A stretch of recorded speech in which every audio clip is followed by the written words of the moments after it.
வணக்கம், நான் உங்கள் அபிமான யோகாம்பால் சுந்தர். இன்றைக்கி என்ன பார்க்க போகிறோம் அப்படின்னு சொல்லி கேட்டீங்கன்னா, டைமண்டில் ஸ்வீட் அண்ட் சால்ட், அதை வந்து சக்கர்பாரா சங்கர்பாலா அப்படி சொல்லுவா நார்த் இந்தியாவிலலாம். ஸ்வீட்டை இதை வந்து நம்கீன் அப்படின்னு சொல்லுவா சால்ட்டை. நம்மளோட இது வரைக்கும் டைமண்ட் கட்டு காரம் அண்ட் ஸ்வீட், இதை நம்ம எப்படி பண்ணுறதுன்னு பார்க்கலாம். அதுக்கு முன்னாடி நான் அவங்க எல்லார்ட்டையும் ஒரு விஷயம் சொல்லிக்கணும். நம்மளோட அந்த ஆன்மீக யோகின்னு ஒரு சேனல் என்னோடது ஒன்று இருக்குது, இன்னொன்று ஒன்று ஸ்டார்ட் பண்ணியிருக்கேன்னு உங்கள் எல்லார்கிட்டையுமே சொன்னேன் நான். அதில் வந்து நிறைய கதைகள் அண்ட் பூஜை எப்படி பண்ணுறது அப்படிங்கிறதெல்லாம் எல்லாமே அதில் சொல்லிட்டு இருக்கேன். எல்லோரும் இந்த சேனலில் எப்படி சப்போர்ட் பண்ணுறீங்களோ அது மாதிரி அந்த சேனலையும் போய் பார்த்து எல்லோரும் சப்போர்ட் பண்ணணும். அந்த சேனலோட லிங்க் நான் இந்த இதுக்கு டிஸ்கிரிப்ஷன் பாக்ஸில் கொடுக்குறேன்.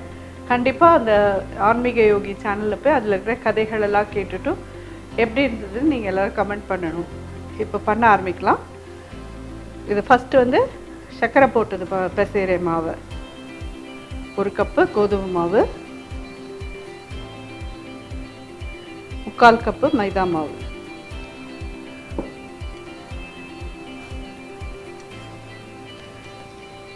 ரெண்டு டேபிள் ஸ்பூன் கிட்டக்க ரவை,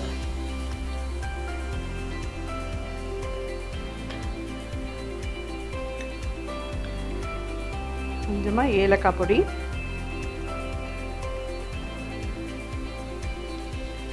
இது சமையல் சோடா ஒரு சிட்டிகை,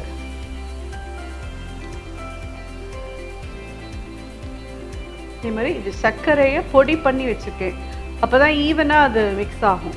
அதனால் இது ஒரு 3/4 கப்பு சர்க்கரை பொடி,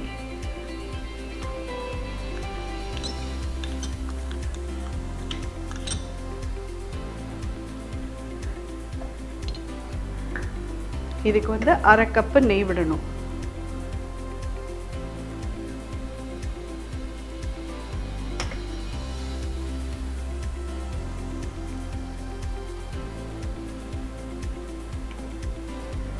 இதெல்லாம் கையால் நல்லா மிக்ஸ் பண்ணிக்கோங்க. ஃபஸ்ட்டு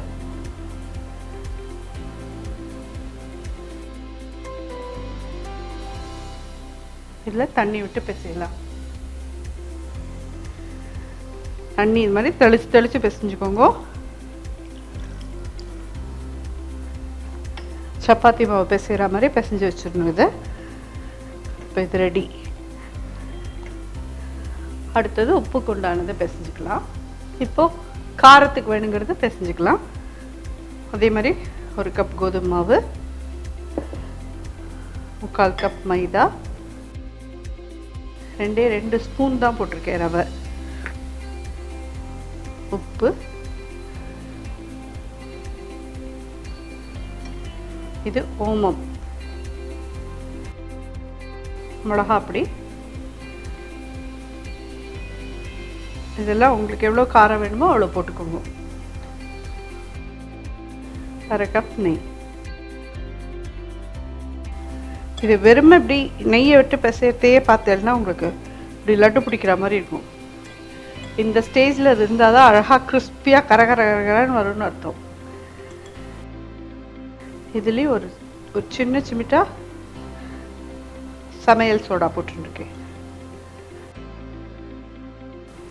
எப்பயுமே உப்பில் பண்ணுறது வந்து தண்ணி கொஞ்சம் ஜாஸ்தி வாங்கிக்கும்.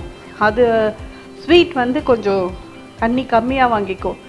ஏன்னு கேட்டேன்னா அது சர்க்கரை பொடி, தண்ணி விட்டது அது இலக்கிக்கும். ஸோ அது ஜாஸ்தியான மாதிரி ஆகிடும். அதுக்கு தான் நீங்கள் பார்த்து பார்த்து விட்டு பிசையணும். நல்லா சப்பாத்தி மாவு மாதிரி பிசைஞ்சு வச்சாச்சு ரெண்டுமே. எண்ணெயை காய வைக்கலாம். முதல்ல ஒரு புளியார் வச்சிடலாம். ஒரு புளியார் வச்சுட்டேன். ஃபஸ்ட்டு இதை நல்லா அப்படி கையால் அழுத்தி நல்லா ப்ரெஷர் கொடுத்து பிசைஞ்சுக்கோங்க. இது ரொம்ப மெல்லிசாக இடக்கூடாது, கொஞ்சம் கனமாக இட்டுருங்க.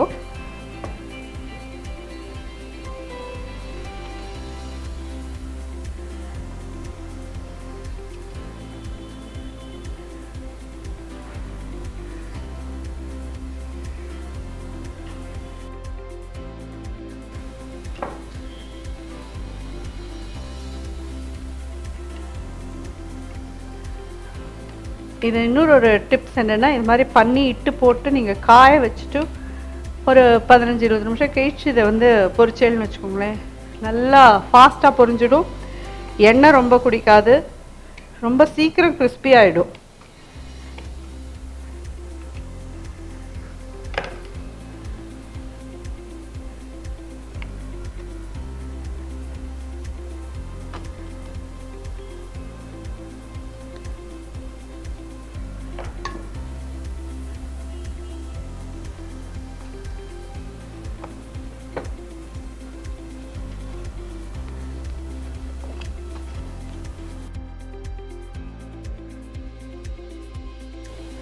இப்போ எண்ணெய் காஞ்சிடுத்து.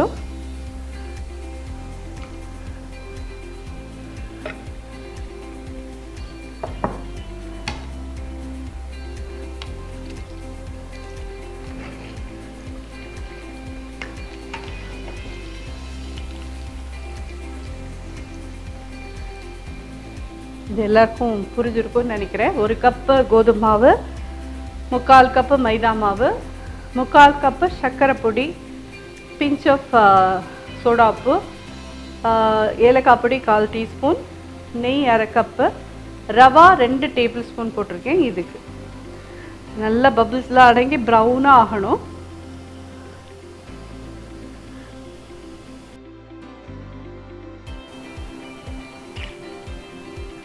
சர்க்கரை போட்டது எப்பயுமே எடுத்ததும் உடனே நசுக்குன்னு இருக்கிற மாதிரி இருக்கும். நல்லா ஒரு 1/2 மணி ஆற விட்டதுக்கு அப்புறமா தான் நல்லா கரகரன்னு இருக்கும். அது ரெடி ஆயிடுத்து.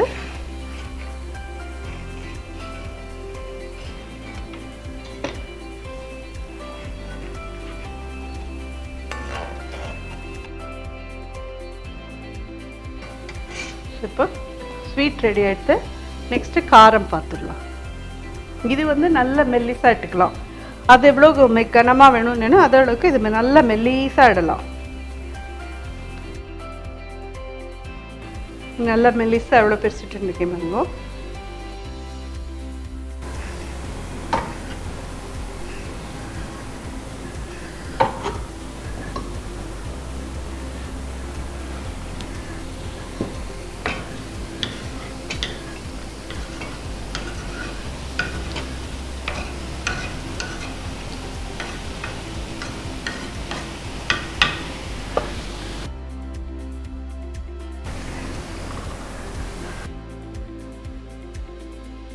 இது பபிள்ஸ்லாம் அடங்கிட்டு நல்லா.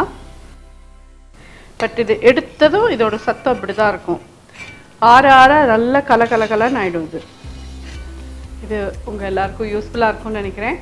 தீபாவளிக்கு இந்த இது ரொம்ப ரொம்ப ஈஸி. முறுக்கு, தேங்குழல் அதெல்லாம் பண்ண முடியாதவெல்லாம் கூட இதை ஈஸியாக பண்ணிடலாம். ராத்திரி ஆஃபீஸ்லேருந்து வந்த கீழே 2 இது மாவை போட்டு பிசைஞ்சோமா, ஒரு ஸ்வீட்டு ஒரு காரன்ற இதில் இதை அழகாக பண்ணிட முடியும் உங்களால். இது உங்களுக்கு யூஸ்ஃபுல்லாக இருக்கும்னு நினைக்கிறேன். கண்டிப்பாக இதை பண்ணி பார்த்துட்டு எப்படி இருந்தது ஃபீட்பேக் சொல்லுங்க. நன்றி, வணக்கம்.